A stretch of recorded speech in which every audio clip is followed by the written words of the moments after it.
പാലക്കാട് വാളയാറിൽ അതിഥി തൊഴിലാളിയെ ആൾക്കൂട്ടം തല്ലിക്കൊന്ന സംഭവത്തിൽ ഞെട്ടിപ്പിക്കുന്ന പ്രതികരണവുമായി പോലീസ് സർജൻ.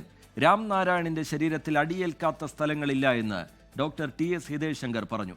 അതേസമയം മർദ്ദനത്തിൽ സ്ത്രീകൾക്കും പങ്കുണ്ട് എന്നാണ് നിഗമനം. മരണത്തിനിടയാക്കിയ സംഭവം അത് വളരെ ദാരുണമായ ഒരു സംഭവമായി പോയി. അത് വളരെ ബ്രൂട്ടലായ ഒരു മർഡറായി പോയി. ബോഡി മൊത്തം അടിച്ച പരിക്കുകളുണ്ടായിരുന്നു.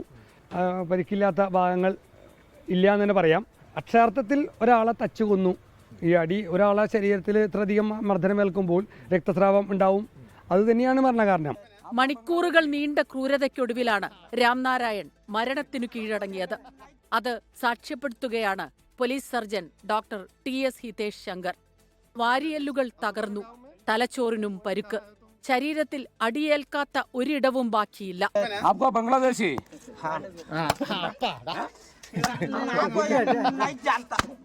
ബംഗ്ലാദേശി എന്ന് പറഞ്ഞാണ് ആൾക്കൂട്ടം രാംനാരായണനെ അതിക്രൂരമായി മർദ്ദിച്ചത്.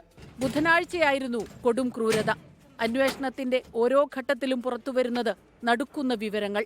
15 പേർ ചേർന്ന് 2 മണിക്കൂർ രാംനാരായണനെ പൊതിരെ തല്ലി.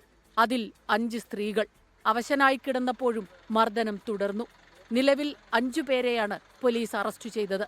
കൂടുതൽ പേർക്കെതിരെ വരും ദിവസങ്ങളിൽ നടപടിയുണ്ടാകും. പ്രതികളിൽ പലരും ഒളിവിൽ പോയെന്നാണ് വിവരം. നിലവിൽ അന്വേഷണം ഏറ്റെടുത്ത ക്രൈംബ്രാഞ്ച് ഇക്കാര്യങ്ങൾ പരിശോധിക്കും. DYSP ഗോപകുമാറിന്റെ നേതൃത്വത്തിലുള്ള സംഘമായിരിക്കും അന്വേഷിക്കുക. 24 പാലക്കാട്. ലോകത്തെവിടെയായാലും ഏത് സമയത്തും 24 വാർത്തകളും ഓഗ്മെന്റഡ് റിയാലിറ്റി പാക്കേജുകളും എക്സ്പ്ലെയിനറുകളും വിശദമായി കാണാൻ ഞങ്ങളുടെ YouTube ചാനൽ നിങ്ങൾക്ക് സബ്സ്ക്രൈബ് ചെയ്യാം.